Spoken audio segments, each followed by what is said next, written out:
When we ordered that little DNA kit, it felt like nothing more than a fun experiment. A game, almost. Everyone online seemed to be doing it, posting videos of their results, finding surprise cousins overseas, even bragging about tiny percentages of Viking or Italian ancestry. So why not us? I remember holding the small white box in my hands, laughing as I waved it at Grandma across the kitchen table. Maybe we'll find out we're royalty, I joked.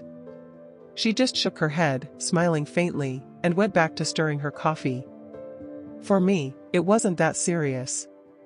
Just spit in a tube, send it off, wait a few weeks, and maybe get a story to tell at family gatherings. We joked about uncovering secret celebrity relatives or proving Grandma's stubborn streak was somehow genetic. None of it felt heavy. None of it felt dangerous. But looking back now, I realize how naive that was. Because that little box wasn't just a kit. It was a mirror. One that would reflect not only where we came from, but what we had buried, things meant to stay hidden. And that mirror, it didn't just stare back at me. It stared straight at Grandma. The day the police showed up, everything felt ordinary. The house smelled faintly of cinnamon, Grandma had baked a pie earlier, and the evening news played softly in the background. None of us had the faintest clue that life was about to split into before and after. The knock on the door was firm. Not rushed, not frantic, just steady. Grandma Evelyn, with her silver hair tied neatly in a bun, shuffled over, wiping her hands on a dish towel. She opened the door with her usual polite smile. 2 officers stood on the porch. One tall, broad-shouldered man in his 40s with tired eyes. Beside him, a younger African-American woman with calm but alert expression. "Ma'am," the male officer began, his voice low and careful. "Does the name Harris mean anything to you?" Grandma froze. Just like that. Her hand, still holding the dish towel, trembled slightly. The smile faded from her lips. The coffee mug on the side table rattled as my cousin set it down too hard. I felt a sinking dread in my stomach, the kind that tells you instinctively, something is very, very wrong. In that silence, before Grandma spoke a word, I already knew, we were standing on the edge of a truth too heavy to carry. Weeks earlier, the results had already landed in my inbox. I remember the excitement bubbling in my chest as I clicked the email, expecting charts, maps, maybe a quirky surprise about Viking blood or Irish roots. And at first, that's exactly what I got. There it was, percentages of European ancestry, tiny fractions of Scandinavian. A list of distant relatives, 3rd and 4th cousins scattered across the Midwest. It all looked so normal. Then, a new notification popped up at the top of the screen. Close DNA match, 1st to 2nd cousin range. Flagged for law enforcement database. I blinked. Read it once. Twice. 3 times. My stomach knotted tighter with each glance. What did that even mean? Law enforcement? My first thought was that it had to be some kind of glitch. Maybe a scam. I closed the laptop, laughed nervously, and told myself not to overthink it. But later that night, I lay awake staring at the ceiling, the words looping in my mind, law enforcement database. 2 days later, my phone rang. Unknown number. When I answered, a calm male voice introduced himself as a detective. And that's when everything shifted. Quick question for you watching. If you took a DNA test and suddenly saw it flagged for law enforcement, what would you do? Would you laugh it off like I tried to, or would panic set in? Comment below, I really want to know how you'd react. For me, I thought it was a mistake, until the phone rang. And it wasn't a scammer. It was the police. The detective's voice was steady, professional, but every word landed like a hammer. He explained that my DNA sample had connected to a cold case file from the late 1980s. At first, I thought he meant a distant relative, maybe some historical curiosity. But then his tone sharpened.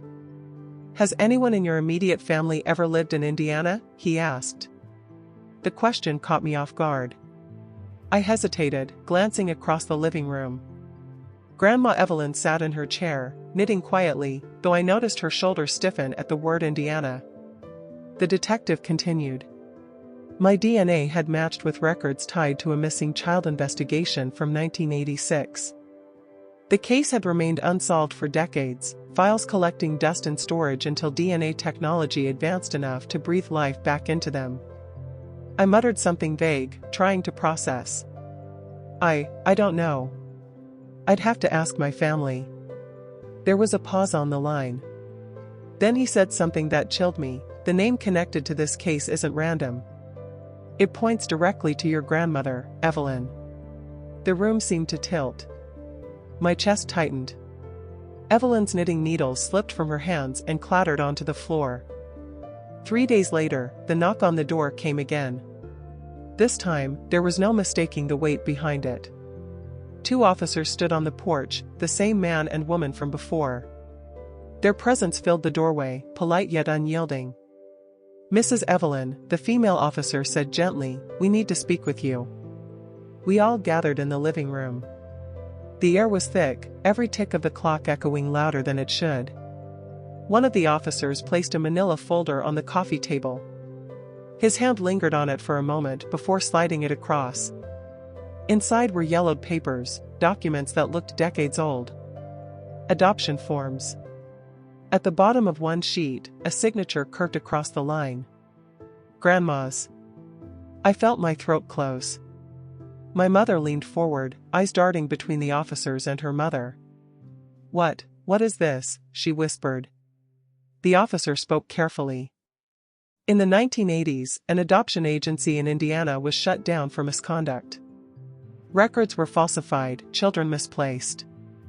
One case involved a baby girl who disappeared after placement. Your grandmother's name appears on the paperwork. The room fell silent. Evelyn's lips trembled. Then, barely audible, she whispered, "Oh God." For a long moment, Grandma Evelyn didn't speak. Her hands clutched the armrests of her chair, knuckles white, her eyes locked on the adoption papers as if they might vanish if she stared hard enough. Finally, she exhaled a shaky breath. "I had a child before your mother," she whispered. The words cracked in the air, fragile but undeniable. "A child none of you ever knew about." The room shifted. My aunt gasped, my mother's face drained of color. My cousin covered her mouth with both hands. Grandma's voice wavered, but she kept going. She spoke of being 19 in 1967, young and terrified. She'd fallen for a man who promised forever but left her with bruises and a baby. Unmarried, with no support, she had been pressured by her parents and the church to give the baby up. "A neighbor told me about an agency," she said softly. "They said it would be discreet. That she'd go to a good family." Tears pooled in her eyes. I signed papers I barely understood. And just like that, she was gone. I never even held her. Silence filled the room, heavy and suffocating. We had just heard the first crack in a secret buried for 40 years. Have you ever uncovered a family secret so shocking it changed the way you looked at everything? If yes, type "I know the feeling" in the comments. You're not alone. But Grandma wasn't finished. Because the agency she trusted wasn't what it seemed, and what we learned next tied her silence to a missing child case. Grandma's confession hung in the air, but the officers weren't finished. The male detective leaned forward, tapping the folder. "Mrs. Evelyn, the agency you went through in 1967, it wasn't what it claimed to be. It was later exposed for misconduct, illegal adoptions, forged records, children placed in unsafe situations." Grandma shut her eyes, shaking her head. I heard whispers years later. But I told myself my baby was safe. I couldn't bear to dig deeper. The officer's voice was calm but firm. "The baby girl you surrendered is connected to the Harris case. She didn't stay safe. She vanished in 1986 after being placed with the wrong family." A sharp gasp escaped my aunt's lips. My cousin began to cry softly, her shoulders shaking. Grandma's sobs broke through the silence. I thought I was saving her. I thought giving her up meant she'd have a better life. I thought my silence was mercy. The weight of her words crushed the room. For the first time, we understood this wasn't just a secret. It was a wound, one that had festered in the shadows for nearly 4 decades. And now, with the police in our living room, it was finally bleeding into the light. The moment the truth sank in, the living room erupted.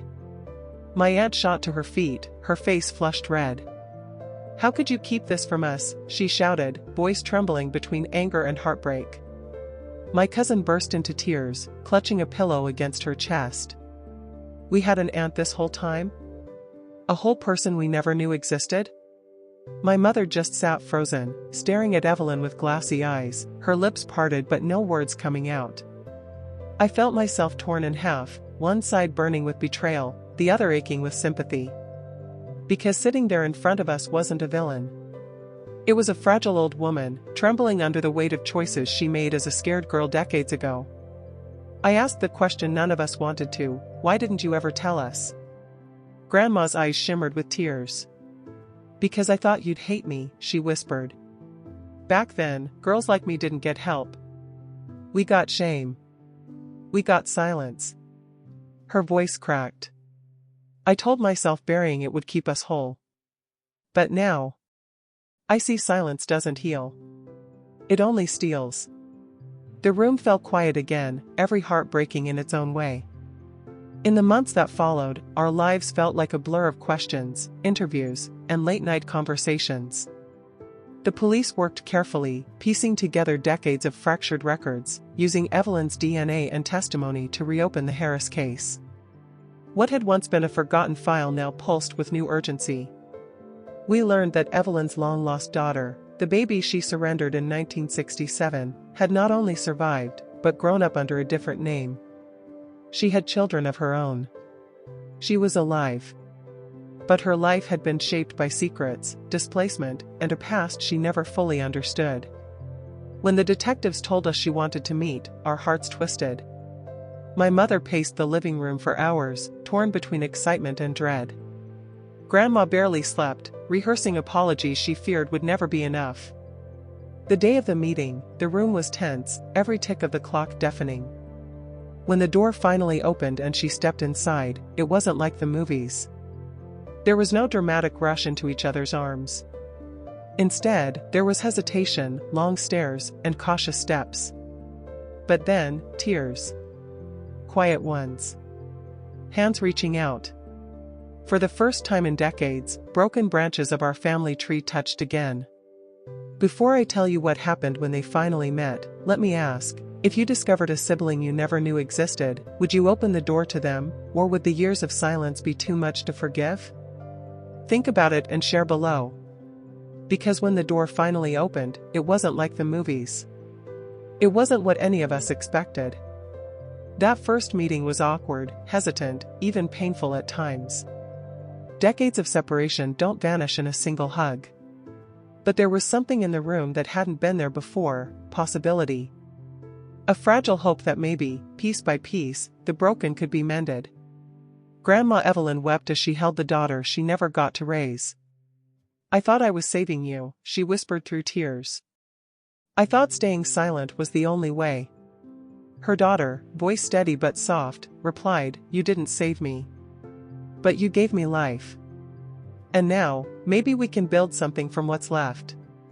It wasn't perfect. It wasn't a fairy tale. But it was real. There were apologies, questions, and long silences where words failed. And in those silences, healing began.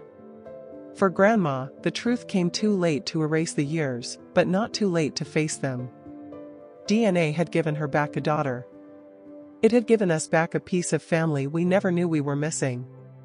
We thought a DNA test would tell us about our past. Instead, it brought the police to our doorstep and unearthed what silence tried to bury forever. So let me ask you, if a DNA test could uncover your family's deepest secret, would you still want to know?